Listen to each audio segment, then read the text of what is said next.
Hello നമസ്കാരം. സച്ചിയുടെയും രേവതിയുടെയും ഇന്നത്തെ വിശേഷത്തിലേക്ക് എല്ലാവർക്കും സ്വാഗതം.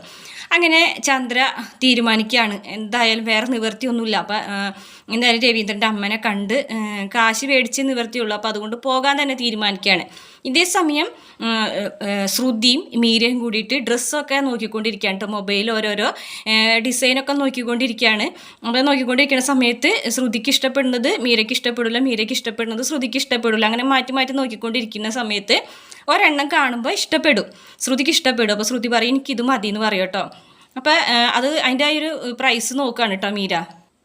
പ്രൈസ് നോക്കുമ്പോൾ അത് ഇത്തിരി കൂടുതലാണ്. അപ്പം മീര പറയുന്നുണ്ട്, അതെ ഇത് സംഭവം ശരിയാണ്, നിനക്ക് ഇഷ്ടപ്പെട്ടു, ഡിസൈനൊക്കെ കൊള്ളാം, പക്ഷേ ഇതിൻ്റെ റേറ്റ് എന്താണെന്ന് അറിയോ, റേറ്റ് ഇത്തിരി കൂടുതലാണെന്ന് പറയുമ്പോൾ ശ്രുതി പറയാണ്, അതിനെന്താ നീ പേടിക്കുന്നത്, ഇതൊക്കെ എൻ്റെ അമ്മായിമ്മ എടുത്ത് തരുന്നതാണ്, അല്ലാതെ ഞാനായിട്ട് എടുക്കണതൊന്നുമല്ലല്ലോ, അപ്പോൾ നീ അതിനെക്കുറിച്ചൊന്നും ആലോചിച്ച് ടെൻഷൻ അടിക്കേണ്ടെന്ന് പറയാണ് കേട്ടോ.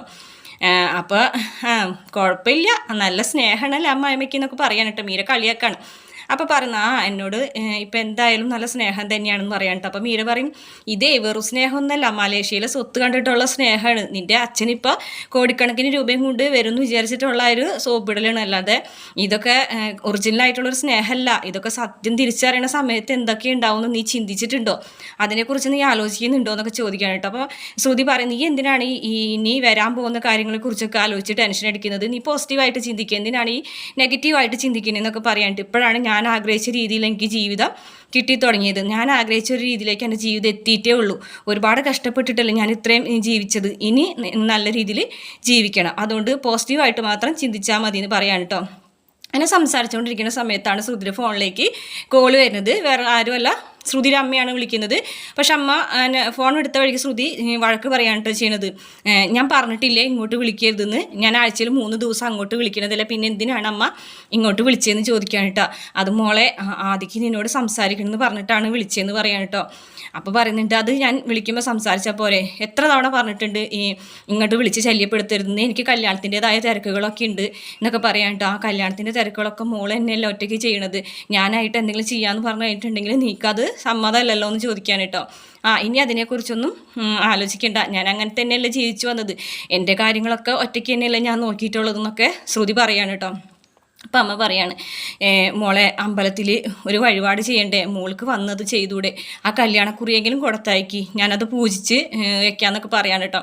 അപ്പോൾ പറയുന്നുണ്ട്, വേണ്ട അതിൻ്റെ ഒന്നും ആവശ്യമില്ല, എനിക്ക് എന്തെങ്കിലും ചെയ്യാനുണ്ടെങ്കിൽ അമ്മ തന്നെ അത് ചെയ്താൽ മതി, കാശ് വേണമെങ്കിൽ ഞാൻ അയച്ചു തരാം, ഇപ്പോൾ മോളൊന്ന് ആദ്യനോടൊന്ന് സംസാരിക്കുമെന്ന് പറഞ്ഞിട്ട് ആദ്യയുടെ കയ്യിൽ ഫോൺ കൊടുക്കണം. മോൻ്റെ കയ്യിൽ ഫോൺ കൊടുക്കുമ്പോഴേക്കും ശ്രുതി ദേഷ്യപ്പെട്ട് ഫോൺ വയ്ക്കുകയാണ്, ഞാൻ പിന്നെ വിളിക്കാമെന്ന് പറഞ്ഞിട്ട്. അപ്പോൾ ആദ്യമാണെന്നുണ്ടെങ്കിൽ ഫോൺ വാങ്ങിച്ചിട്ട് ആൻറ്റിക്ക് സുഖമാണോ എന്നൊക്കെ ചോദിക്കുകയാണ് കേട്ടോ. അപ്പോൾ ശ്രുതിയുടെ മറുപടി ഒന്നും ഇല്ലാണ്ട് ആദ്യമാകെ വിഷമിച്ചിട്ട് മിണ്ടുന്നില്ല അമ്മാമ്മയെന്ന് പറയാണ് കേട്ടോ. അപ്പോൾ ഫോൺ നോക്കുമ്പോൾ കട്ടായിരിക്കുകയാണ്, അത് ആൻറ്റിക്ക് തിരക്കായിരിക്കും മോനെ, ആൻറ്റി പിന്നെ വിളിക്കുമെന്ന് പറയാൻ കേട്ടോ. അങ്ങനെ ആ ഫോൺ വെക്കുകയാണ്. ഈ സമയത്താണെന്നുണ്ടെങ്കിൽ മീര പറയുന്നുണ്ട്, നീ ഇപ്പോൾ ചെയ്യുന്നത് ഇത്തിരി കടന്ന കൈയാണ് കേട്ടോ, ആ കൊച്ചിന് നിന്നോട് സംസാരിക്കുമെന്ന് പറഞ്ഞിട്ടല്ലേ നീ ഇങ്ങനെ അമ്മ വിളിപ്പിച്ചത്, എന്നിട്ട് നീ അതിനോട് സംസാരിക്കുന്നില്ലല്ലോടി, അത് ഇത്തിരി മോശമല്ലേ എന്ന് ചോദിക്കാൻ കേട്ടോ. എന്ത് തന്നെയാലും നിൻ്റെ മോനല്ലേ അതെന്നൊക്കെ ചോദിക്കും കേട്ടോ.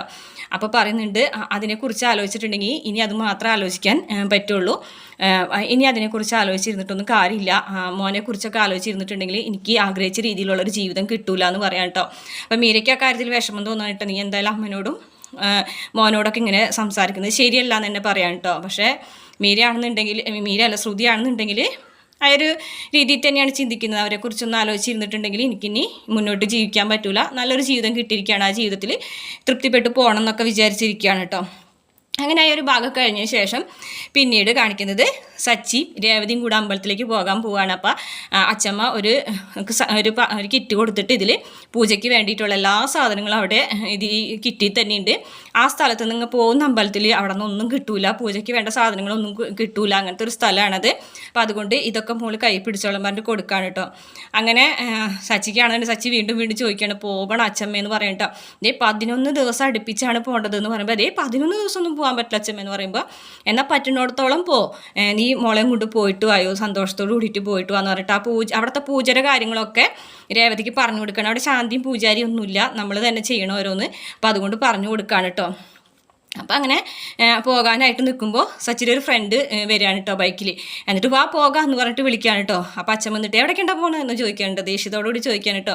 അല്ല ഞങ്ങൾ ഒന്ന് ഒത്തുകൂടാനായിട്ട് അത് ഞാൻ വരാൻ പറഞ്ഞിട്ടുണ്ടായിരുന്നു അച്ഛമ്മയെന്ന് പറയാം കേട്ടോ.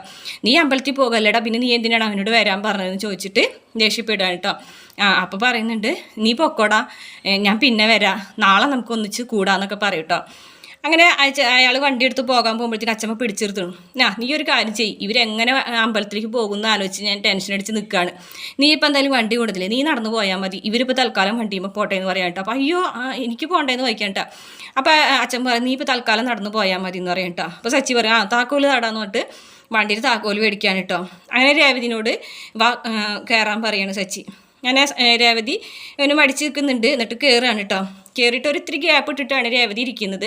അപ്പം അച്ഛമ്മ പറയും എന്തിനാണ് ഇത്ര ഗ്യാപ്പ് ഇട്ടിരിക്കുന്നത്, അകലത്തിലിരിക്കുന്നത്, അടുത്തിരിക്കാൻ പറയും. അങ്ങനെ രേവതി അടുത്തേക്ക് ഇരിക്കുന്നുണ്ട്. എന്നിട്ട് പറയുന്നുണ്ട് ആ കൈ എടുത്തിട്ട് തോളിൽ പിടിക്കാൻ പറയും. രേവതി മടിയോട് കൂടിയിട്ട് നിൽക്കുകയാണ് കേട്ടോ. കാരണം സച്ചിക്ക് ഇഷ്ടമല്ല തോളിൽ പിടിക്കുന്നത്. എന്തായാലും അച്ഛമ്മ പറഞ്ഞാൽ നിവർത്തില്ല. അങ്ങനെ തോളിൽ കൈ എടുത്ത് വയ്ക്കുമ്പോൾ സച്ചി ഇങ്ങനെ രേവതിനെ ഒന്ന് നോക്കുകയാണ് കേട്ടോ. അപ്പോൾ രേവതി ഇങ്ങനെ പേടിച്ചു പോയി. അപ്പോൾ സച്ചിനോട് അച്ഛമ്മ ചോദിക്കും എന്താടാ എന്തെങ്കിലും കുഴപ്പമുണ്ടോ എന്ന് ചോദിക്കും. എന്ത് കുഴപ്പം, ഒരു കുഴപ്പമില്ല എന്ന് പറയും. എന്നാൽ പോയിട്ട് വന്ന് പറഞ്ഞിട്ട് പറഞ്ഞയക്കൂട്ടോ. അങ്ങനെ അവർ രണ്ടുപേരും കൂടി ഒരു അമ്പലത്തിലേക്ക് പോവുകയാണ്. അങ്ങനെ കുറേ ചെല്ലുമ്പോൾ ബൈക്ക് നിർത്തിവിട്ടും സച്ചി പറയും ഇനി നമുക്ക് ഇവിടെ നിന്ന് അങ്ങോട്ട് ബൈക്ക് കൊണ്ടുപോകാൻ പറ്റില്ല, നടന്ന് തന്നെ പോകണം, ചെരുപ്പൊക്കെ ഊരി കൈ പിടിച്ചോ, കാരണം ചെരുപ്പ് ഇട്ടിട്ടുണ്ടെങ്കിൽ വഴുക്കും എന്ന് പറഞ്ഞിട്ട് ചെരുപ്പൊക്കെ ഊരി കൈ പിടിക്കുകയാണ് കേട്ടോ. അങ്ങനെ രണ്ടുപേരും കൂടെ നടന്നു പോകണം. കുറേ ദൂരം ഇങ്ങനെ നടക്കുകയാണ് കേട്ടോ. അങ്ങനെ നടക്കുന്നതിൻ്റെ കൂട്ടത്തിൽ രേവതി ഇങ്ങനെ കാഴ്ചകളൊക്കെ കാണുന്നുണ്ട്. രേവതിക്ക് അതൊക്കെ കാണുമ്പോൾ ഭയങ്കര അത്ഭുതം തോന്നുകയാണ്, ഭയങ്കര ഇഷ്ടമൊക്കെ തോന്നുകയാണ്. അങ്ങനെ നടക്കുന്ന സമയത്ത് സച്ചി ചോദിക്കുന്നുണ്ട് നീ മുന്നോട്ടല്ലേ നടക്കുന്നത്, കാരണം രേവതി പതുക്കനെയാണ് നടക്കുന്നത്. സച്ചിക്ക് അത് പരിചയമുള്ളതുകൊണ്ട് സച്ചി വേഗം തന്നെ നടക്കുന്നുണ്ട്. അപ്പോൾ രേവതി പറയുകയാണ് എനിക്കിവിടെ ഒരിത്തിരി വഴുക്കലുണ്ടെന്ന് പറഞ്ഞിട്ട്. അങ്ങനെ ഒരു തോട് ഇങ്ങനെ ചാടിക്കടക്കേണ്ട ഒരു ഭാഗം വരുമ്പോൾ രേവതി അങ്ങനെ നിൽക്കും, കാരണം രേവതിക്ക് അങ്ങനെ പറ്റുന്നില്ല അത് ചാടിക്കടക്കാനായിട്ട്. അപ്പോൾ സച്ചി ചെരുപ്പ് അവിടെ താഴ്ത്ത് വെച്ചിട്ട് കൈ കാണിച്ചു കൊടുക്കുകയാണ് കേട്ടോ, വാ പിടിക്ക്. അപ്പോൾ രേവതിക്കൊരു മടി പിടിക്കാൻ, വാ പിടിക്ക് എന്ന് പറഞ്ഞിട്ട് കൈ ഇങ്ങനെ വെച്ച് കൊടുക്കുകയാണ്. അപ്പോൾ രേവതി പതുക്കനെ സച്ചിയുടെ കയ്യിൽ പിടിക്കുകയാണ്. എന്നിട്ട് സച്ചി ഇങ്ങനെ പിടിച്ച് നേരെ വലിക്കുന്നുണ്ട് കേട്ടോ. അങ്ങനെ നേരെ സച്ചിയുടെ മേത്തിക്കാണ് കേട്ടോ ഒന്നിങ്ങനെ തട്ടി നിൽക്കുന്നത്. എന്നിട്ട് സച്ചി ഒന്നും അറിയാത്ത പോലെ സച്ചി ഇങ്ങനെ പോകാണ് കേട്ടോ. രേവതിക്കാണെന്നുണ്ടെങ്കിൽ അതൊക്കെ ഒരു ഓർമ്മ പോലെ നല്ല ഇഷ്ടപ്പെടുകയാണ് കേട്ടോ ഒരു സച്ചി അങ്ങനെ കൈ നീട്ടി കൊടുക്കുന്നതൊക്കെ. അങ്ങനെ രണ്ടുപേരും കൂടി അങ്ങനെ നടന്ന് വീണ്ടും പോകുകയാണ്. അങ്ങനെ അമ്പലം എത്തിയിട്ട് അങ്ങനെ സച്ചി ചോദിക്കുകയാണ് ഇവിടെ ആരും കാണുന്നില്ല, പൂജാരികളൊന്നും കാണുന്നില്ലല്ലോ എന്ന് പറയാം കേട്ടോ. അപ്പോൾ നോക്കുമ്പോൾ കുറച്ച് പെണ്ണുങ്ങളും ആണുങ്ങളും, അതായത് കല്യാണം കഴിഞ്ഞ പെണ്ണുങ്ങളും ആണുങ്ങളും കൂടിയിട്ട് അവിടെ വഴിപാടൊക്കെ ചെയ്യുന്നുണ്ട് കേട്ടോ.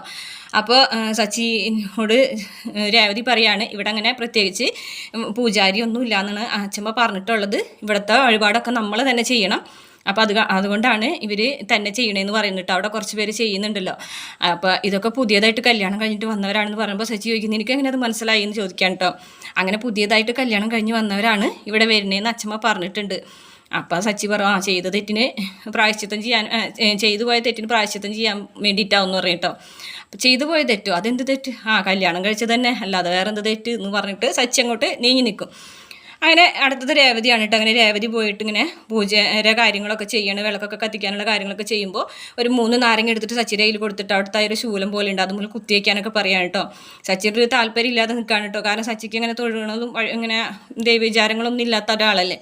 അങ്ങനെ രേവതിക്ക് വേണ്ടിയിട്ട് രേവതി പറഞ്ഞതനുസരിച്ചിട്ട് ചെയ്യാണ്. പിന്നെ മാത്രമല്ല അച്ഛമ്മനോട് പറഞ്ഞു കൊടുക്കുന്ന രേവതി ഇടയ്ക്കിടയ്ക്ക് പറയുന്നുണ്ട് കേട്ടോ, ഒരു കൂട്ടം അനുസരിക്കാതാകുമ്പോൾ ഞാൻ അച്ഛമ്മനോട് പറഞ്ഞു കൊടുക്കുമെന്ന് പറയുമ്പോൾ തന്നെ വേഗം ചെന്നിട്ട് അതൊക്കെ ചെയ്യാണ് കേട്ടോ.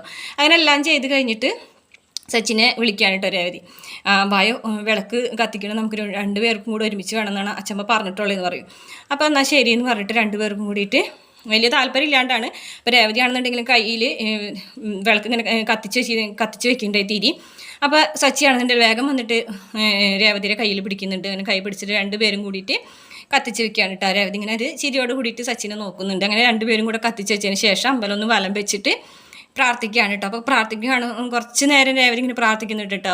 അതായത് ഇഷ്ടമില്ലാത്തൊരു കല്യാണമാണ് നടന്നത് എങ്കിലും ഇപ്പം ഞാൻ ഈ പുള്ളിക്കാരൻ, അതായത് സച്ചി വളരെ മോശമാണെന്നാണ് വിചാരിച്ചിരുന്നത്, കൊള്ളരുതാത്തവനും ഗുണ്ടൊക്കെയാണെന്നാണ് വിചാരിച്ചിരുന്നത്. പക്ഷേ ഇങ്ങേരിൽ നല്ലൊരു മനസ്സുണ്ട്, നല്ല ഗുണങ്ങളുണ്ട്. ഇങ്ങേരിക്കുള്ള പൊട്ട സ്വഭാവങ്ങളൊക്കെ മാറ്റി കൊടുത്ത് നല്ലൊരു ജീവിതം തരുന്നേ.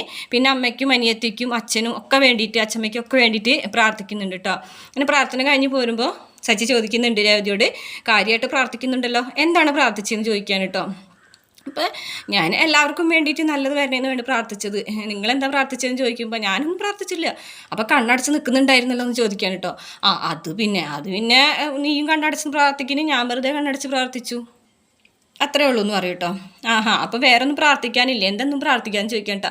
എനിക്കെന്ത് പ്രാർത്ഥിക്കാൻ, എനിക്കായിട്ട് ഒന്നും സാധിക്കാനില്ല. എനിക്കിഷ്ടപ്പെട്ടതൊക്കെ എൻ്റെ കൂടെ ഉണ്ട്. അച്ഛമ്മ, അച്ഛൻ, ഈ തോടും പുഴയും, എനിക്കിഷ്ടപ്പെട്ട നാട്, അങ്ങനെയുള്ളതെല്ലാം ഉണ്ട്. പിന്നെ ഇഷ്ടപ്പെട്ട ഭക്ഷണം ഉണ്ടാക്കി നീ തരുന്നുണ്ട്, ഭക്ഷണം ഉണ്ടാക്കി തരാൻ നീ ഉണ്ട്, അങ്ങനെയൊക്കെ പറയാണ് കേട്ടോ. കൂട്ടത്തിൽ രേവതിയും കൂടെ പറയാണ്. അപ്പോൾ അതുകൊണ്ട് എനിക്ക് പ്രത്യേകിച്ചൊന്നും പറയാനില്ല. പിന്നുള്ളത് കുറച്ച് കടമാണ്, അതിൻ്റെ കാര്യം ദൈവത്തിനോട് പറഞ്ഞിട്ട് കാര്യമില്ല എന്ന് പറയും കേട്ടോ. അപ്പോൾ രേവതി പറഞ്ഞിട്ടുണ്ട്, ആ ഒരു കാര്യമെങ്കിലും ഇതുവരെ ഇപ്പോൾ ജീവിതത്തിലുള്ളതൊക്കെ നല്ലതാണെന്ന് പറഞ്ഞില്ലേ, അത് തന്നതിനൊരു നന്ദിയെങ്കിലും ദൈവത്തിനോട് പറഞ്ഞുകൂടെ ചോദിക്കും കേട്ടോ. അപ്പം നന്ദി പറഞ്ഞിട്ടുണ്ടെങ്കിൽ ഉള്ളത് ഏതെങ്കിലും നഷ്ടപ്പെട്ടിട്ടുണ്ടെങ്കിൽ ദൈവത്തിന് ചീത്തയും പറയണ്ടേ. അപ്പോൾ അതുകൊണ്ട് രണ്ടും പറയുന്നില്ല എന്ന് പറഞ്ഞിട്ട് അങ്ങനെ പോരുകയാണ് കേട്ടോ. അങ്ങനെ പോരുന്ന വഴിയിൽ ഒരുപാട് സ്ഥലങ്ങളിൽ സച്ചി രേവതിക്ക് കാണിച്ചു കൊടുക്കുന്നുണ്ട്. ഒരുപാട് വയലുകളും തോടുകളും പുഴകളും ഒക്കെ സച്ചിക്ക് കാണിച്ചു കൊടുക്കുന്നുണ്ട്. ആ ഒരു യാത്രയിൽ ഇവർ രണ്ടുപേരും ഭയങ്കരമായിട്ടൊന്നും അടുക്കുന്നുണ്ട് കേട്ടോ. ഭയങ്കര ഒരു കുറേ നേരം സംസാരിക്കുകയും ഒരുപാട് കാഴ്ചകൾ കാണിച്ചു കൊടുക്കുക. അങ്ങനെ രണ്ടുപേരും കൂടെ വരുന്ന വഴിക്ക് വണ്ടി പഞ്ചറാവാണ് കേട്ടോ. അവസാനം ഉന്തിക്കൊണ്ട് പോകാതെ രക്ഷയില്ല എന്നാവാണ്. അപ്പോൾ സച്ചി ഇങ്ങനെ ഉന്തുന്നുണ്ട്, പിന്നിൽ രേവതിയും കൂടെ കൊണ്ടുപോകുന്നുണ്ട്. അങ്ങനെ രണ്ടുപേരും കൂടെ വണ്ടി ഇങ്ങനെ ഉന്തിക്കൊണ്ട് വരുന്ന സമയത്താണ് അവിടെ ആതിര വീട് കേട്ടോ, അതായത് ശ്രുതിര മോൻ്റെ വീട് കാണുന്നത്. അതായത് ആദ്യം കളിക്കുകയായിരിക്കും. അപ്പോൾ ഒരു ബോൾ പെട്ടെന്ന് റോട്ടിലേക്ക് വീഴുമ്പോൾ ആദ്യം അത് എടുക്കാനായിട്ട് വരികയാണ്. ആ സമയത്താണ് രേവതിനെയും സച്ചിനെയും കാണുന്നത്. അങ്ങനെ വേഗം തന്നെ ആൻറ്റി എന്ന് പറഞ്ഞിട്ട് ചെല്ലുകയാണ് കേട്ടോ. അങ്ങനെ വിളിച്ച് നിർബന്ധിച്ച് വീട്ടിലേക്ക് കയറ്റുന്നുണ്ട്. അപ്പോഴേക്കും ശ്രുതിയുടെ അമ്മയും വരും. അപ്പോൾ ഇങ്ങനെ വിശേഷങ്ങളൊക്കെ ചോദിക്കുന്നുണ്ട്. അപ്പോൾ എവിടെ പോയാണെന്ന് പറയുമ്പോൾ ഇങ്ങനെ ഒരു അമ്പലത്തിൽ പോയാണെന്ന് പറയുമ്പോൾ ശ്രുതിയുടെ അമ്മ പെട്ടെന്ന് ആ അമ്പലത്തിൽ നിങ്ങൾ എന്തിനാണ് പോയതെന്നൊക്കെ ഇങ്ങനെ മനസ്സിലങ്ങനെ ആലോചിക്കുന്നുണ്ട് കേട്ടോ. അതിനുശേഷം അപ്പോൾ സച്ചി പറയുന്നുണ്ട്, ഒരു കാര്യം ചെയ്യ് രേവതി, ഇവിടെ ഇരിക്കി, ഞാനിപ്പോൾ പഞ്ചർ പൊട്ടിച്ചിട്ട് വരാമെന്ന് പറയാണ് കേട്ടോ. അങ്ങനെ രേവതിനെ അവിടെ ആക്കിയിട്ട് സച്ചി പോവുകയാണ്. ഈ സമയത്ത് ആദ്യം രേവതിനെ കളിക്കാൻ വിളിക്കുന്നുണ്ട്. അപ്പോൾ വേറെ കുട്ടികളൊക്കെ വരുമ്പോൾ അമ്മാവ പറയുന്നുണ്ട്, മോൻ പോയി കളിച്ചിട്ട് വായോ, ആൻറ്റി പിന്നെ വരും എന്ന് പറയാണ്. അങ്ങനെ അവർ കളിക്കുകയാണ് കുട്ടികൾ. ആ സമയത്ത് രേവതിനോട് അമ്മ ചോദിക്കുന്നുണ്ട്, മോൾ എന്തിനാണ് ആ അമ്പലത്തിൽ പോയത്, മോളും സച്ചിയും തമ്മിൽ എന്തെങ്കിലും പ്രശ്നം ഉണ്ടോ എന്ന് ചോദിക്കുകയാണ്. എന്താ അമ്മ അങ്ങനെ ചോദിച്ചതെന്ന് ചോദിക്കുമ്പോൾ അതല്ല, ആ അമ്പലത്തിൽ പോകുന്നത് കുട്ടികളില്ലാത്തവർക്ക് കുട്ടികൾ ഉണ്ടാവാനും പിന്നെ പുതുതായി കല്യാണം കഴിഞ്ഞിട്ട് എന്തെങ്കിലും പിണക്കത്തിലൊക്കെ ഇരിക്കുന്നവരൊക്കെയാണ് അങ്ങനെ പോകാറുള്ളത്, അതുകൊണ്ട് ചോദിച്ചതാണെന്ന് പറയും. അപ്പോൾ രേവതി പറയുന്നുണ്ട്, ഞങ്ങൾ തമ്മിൽ ചെറിയൊരു പ്രശ്നവും വഴക്കുകളൊക്കെ ഉണ്ടാവാറുണ്ട്, കാരണം ഞങ്ങൾ കല്യാണം കുറച്ച് പ്രശ്നങ്ങളൊക്കെ ആയിട്ട് ഉണ്ടായതാണ്, അതുകൊണ്ടാണെന്ന് പറയട്ടോ. ആണോ അങ്ങനെയാണല്ലേ എന്ന് ശ്രുതിയുടെ അമ്മ ചോദിക്കുന്ന സമയത്ത് ശ്രുതി ഫോണിലേക്ക് വിളിക്കുന്നുണ്ട് കേട്ടോ. അപ്പോഴേക്കും ആദ്യം വന്നിട്ട് രേവതിനെ കളിക്കാനായിട്ട് വിളിച്ചുകൊണ്ട് പോകും. അപ്പോൾ ശ്രുതി അമ്മനോട് ഇങ്ങനെ ഓരോ കാര്യങ്ങൾ ചോദിക്കുകയാണ് കേട്ടോ. ആദ്യമായിട്ട് സംസാരിക്കാൻ വേണ്ടിയിട്ടാണ് വിളിച്ചത്, അപ്പം ഞാൻ ജോലി തിരക്കിലായിരുന്നു, അതുകൊണ്ടാണ് സംസാരിക്കാനെന്ന് ഇപ്പോൾ പറയും കേട്ടോ. ആദ്യം എപ്പോഴും നിന്നെക്കുറിച്ച് തന്നെയാണ് പറയുന്നതെന്ന് പറയുമ്പോൾ ശ്രുതി പറയും, അമ്മ ഏത് നേരം എന്നെക്കുറിച്ച് പറഞ്ഞു കഴിഞ്ഞിട്ടുണ്ടെങ്കിൽ അവൻ അങ്ങനെ എന്നെക്കുറിച്ച് ചോദിച്ചുകൊണ്ടേ ഇരിക്കുള്ളൂ, അതുകൊണ്ട് അമ്മ എന്നെക്കുറിച്ച് അധികം പറയാൻ നിൽക്കണ്ട, എന്തായാലും അവൻ്റെ കയ്യിൽ ഫോൺ കൊടുക്കാൻ പറയും. അപ്പം കളിച്ചുകൊണ്ടിരിക്കുകയാണ്. ഇങ്ങനെ ഒരു പെൺകുട്ടി ഇനിയായിട്ട് പരിചയപ്പെട്ടിട്ടുണ്ടായിരുന്നു ബസ്സിൽ വെച്ചിട്ട്. അവരിവിടെ വഴിയിൽ വെച്ച് കണ്ടപ്പോൾ ആദ്യം അവൻ്റെ ആയിട്ട് കളിക്കുകയാണ്. ഭയങ്കര ഇഷ്ടമായി ആ കുട്ടീനെ എന്നൊക്കെ പറയുമ്പോൾ ഏതാണ് ആ പെൺകുട്ടി, എന്തിനാണ് ആവശ്യമില്ലാത്ത പരിചയമില്ലാത്ത ആൾക്കാരൊക്കെ വീട്ടിൽ വെറുതെ വിളിച്ച് കയറ്റുന്നതെന്നൊക്കെ ചോദിച്ചിട്ട് ശ്രുതി ചൂടാവുന്നുണ്ട്. അതിനുശേഷം ആദ്യം കയ്യിൽ ഫോൺ കൊണ്ടു കൊടുക്കുമ്പോൾ ആദ്യം വാങ്ങിക്കുന്നില്ല കേട്ടോ. അപ്പോൾ ആദ്യം പറയുന്നുണ്ട്, എനിക്കിപ്പോൾ വേണ്ട, സംസാരിക്കാൻ എനിക്കിപ്പോൾ താല്പര്യമില്ല, ഞാൻ സംസാരിക്കണമെന്ന് പറഞ്ഞപ്പോൾ ആൻറ്റി സംസാരിച്ചില്ലല്ലോ എന്ന് പറയാൻ കേട്ടോ. അപ്പോൾ അമ്മ പറയുന്നുണ്ട്, എന്നാൽ നീ തന്നെ അത് പറയാൻ പറഞ്ഞിട്ട് ആദ്യം കയ്യിൽ ഫോൺ കൊടുക്കുന്നുണ്ട്. അപ്പോൾ ആദ്യം പറയുന്നുണ്ട്, ഞാൻ സംസാരിക്കണമെന്ന് പറഞ്ഞപ്പോൾ ആൻറ്റി സംസാരിച്ചില്ലല്ലോ, അതുകൊണ്ട് എനിക്കിപ്പോൾ സംസാരിക്കേണ്ട എന്നിട്ട് ഫോൺ ശ്രുതിയുടെ അമ്മയുടെ കയ്യിൽ തന്നെ കൊടുക്കാൻ കേട്ടോ. അപ്പോൾ ഇതൊക്കെയാണ് ഇന്നത്തെ വിശേഷങ്ങൾ. അപ്പോൾ വീഡിയോ ഇഷ്ടപ്പെട്ടാണെങ്കിൽ മറക്കാതെ ചാനൽ ഒന്ന് സബ്സ്ക്രൈബ് ചെയ്ത് സപ്പോർട്ട് ചെയ്യണം കേട്ടോ.